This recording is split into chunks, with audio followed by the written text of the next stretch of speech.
Welcome to another episode of Rectec Reels.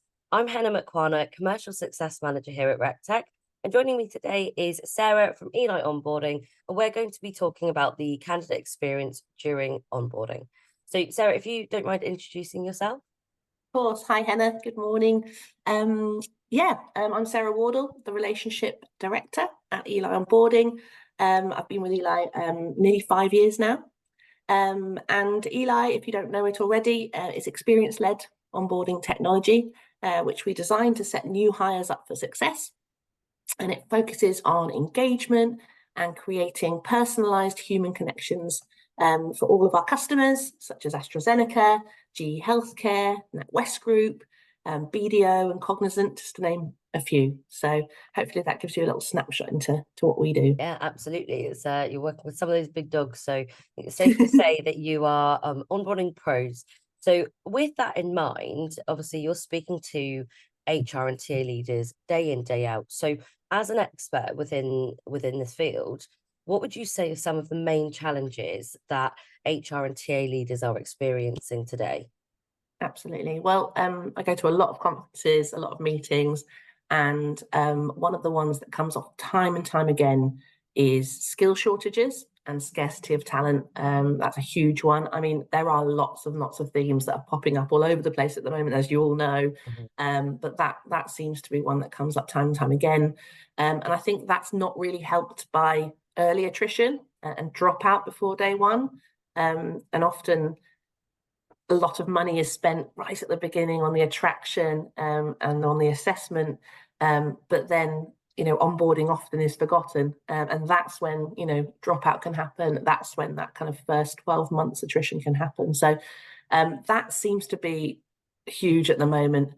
So coupled with skill shortages and then people dropping out. I actually got a stat ready for today from LinkedIn. 22% of turnover occurs within the first 45 days of joining, and 64% of people said they'd leave within a year if they'd had a negative onboarding experience. So I mean, I'm kind of preaching to the converted probably, because we all know that is a problem, and we kind of all know there's an issue, but I think a lot of people just don't really know what to do about it. But a lot of our clients are saying they're losing far too many new hires between offer and day one. They're either being ghosted by candidates who've accepted maybe multiple offers, or they're dropping out of the process before their first day. And then as I said before, in the first 12 months maybe you've spent lots of money on recruiting them. They've even started, so you spent all that money on training them, and then maybe they drop out in the first 12 months, which is probably even worse, because then you've got to re-recruit, you've got all those training costs that you've lost. So I think, in terms of big issues they're facing, that's definitely a huge one up there, where people are kind of scratching their heads and going, I'm not really sure what to do here. And, creating a really simple, dull onboarding experience is not helping. If more work is put into a more engaging experience and managing these onboarding communications in a more effective way, then I think we'd see a lot more improvement there. Yeah, and I think you made some really good points there, and I mean that stat is terrifying. Like, it's so expensive when you think about the recruitment process from start to finish. And to us, we can think about this and have these conversations and think, well, what's going on with your onboarding? But obviously that's because we kind of dealing with this sort of stuff in like every day, and we're trying to recognize different parts of the recruitment process. So when people are shaking their head, it's crazy that the onboarding experience is often forgotten as part of that candidate journey. So I mean, you obviously have lots of insight into that. So why do you think it is that onboarding is often a forgotten part of that candidate experience? Yeah, absolutely. I mean, it's not in all cases. Obviously, a lot of businesses, are trying to address it, but I think often it's forgotten because, in the main, no one owns it necessarily within businesses, and that is true of small businesses, medium businesses, and large businesses. Often it spans a number of different departments, so it could run in, L&D. It might be within IT, it might be within TA, it could be in the whole of HR. Those are just 4 areas which it could occur in, and it could be more. So that means often no one takes responsibility for it, even within these large global organizations. Another reason might be that it's something that really needs to be personalized. Our research shows, and from our client data, that the personalized content gets far more interaction than general information. People don't want general information. They've already got a lot of general information throughout the attraction process. They don't want more general information before they join. So if it needs to be personalized, it's too hard for businesses to do it properly, especially within these big global businesses. So it's just not getting done. I think that's another big reason. It just feels too complicated for them. And then I think also people think, well, we'll make investment in people once they've joined us. Why are we going to put money into onboarding before they've even joined? What happens if they don't join? And I think that is actually the question they need to ask is, what if lack of action means they don't even start? That's actually going to hit your business, harder than anything. So I think it's just looking at things in a different way, really. Yeah, for sure. And exactly, I don't think I've actually worked for that many, if any, organizations that somebody is really taking onus of that onboarding experience. And you think, what if they don't join? That shouldn't really even be a question to engage them through the process. So yeah, it's funny that people think, well, it's not funny, it's crazy that people think that way and don't really often do much about it. But it's because actually one of the main points is that they just don't know where to start, as you've said. So my final question for you is, what advice would you give to someone that is looking to enhance their onboarding experience?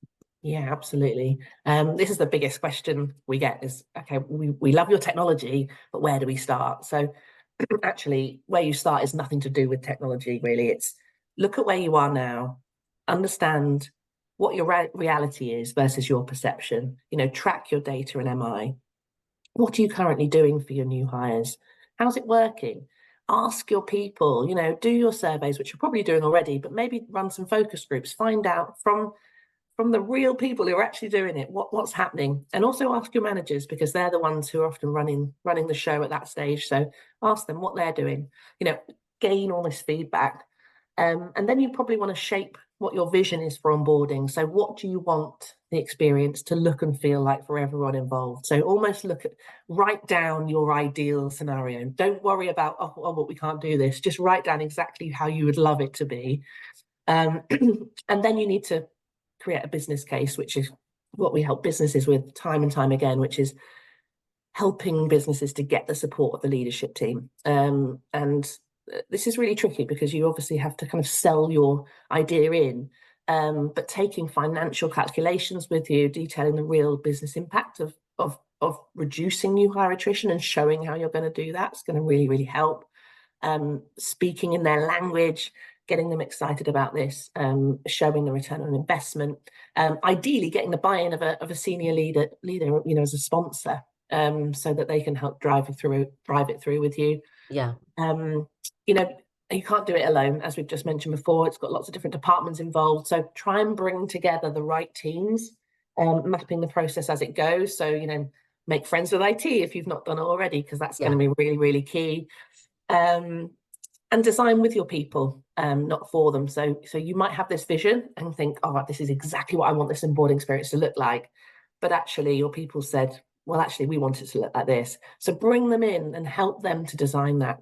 And you'll want a different onboarding experience for different people joining your organization. So, an apprentice joining is going to need a very different onboarding experience to, a high-level exec, to someone who works in a warehouse, to someone, driving your van. So everyone needs onboarding, but everyone needs it in a different way. So create that experience personalized for each individual person and focus on aspects such as diversity and inclusion, so everyone's included and no one's left out.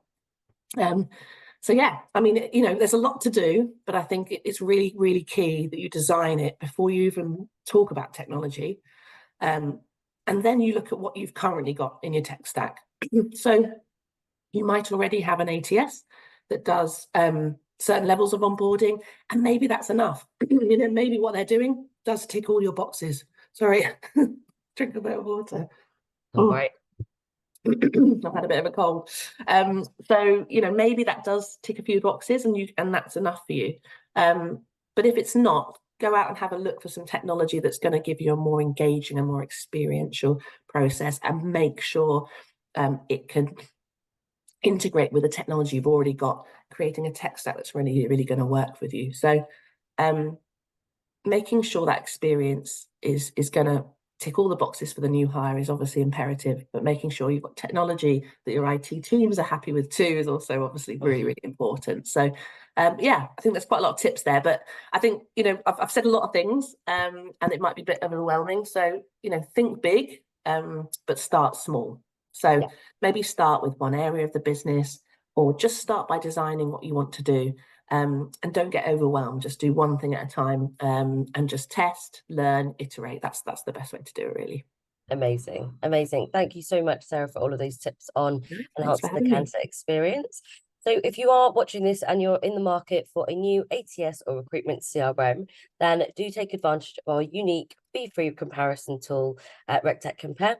And if you are looking to build out your tech stack, having gone through the process and seen what tech you've got and what you might need, and you're looking to build that out with complementary tech, then do check out our marketplace at rectec.io. Sarah, thank you so much for joining me today. I appreciate it. Henna. Cold, but you still made it happen. Nice to see thank you you again. so much. Thanks, Henna. See you soon.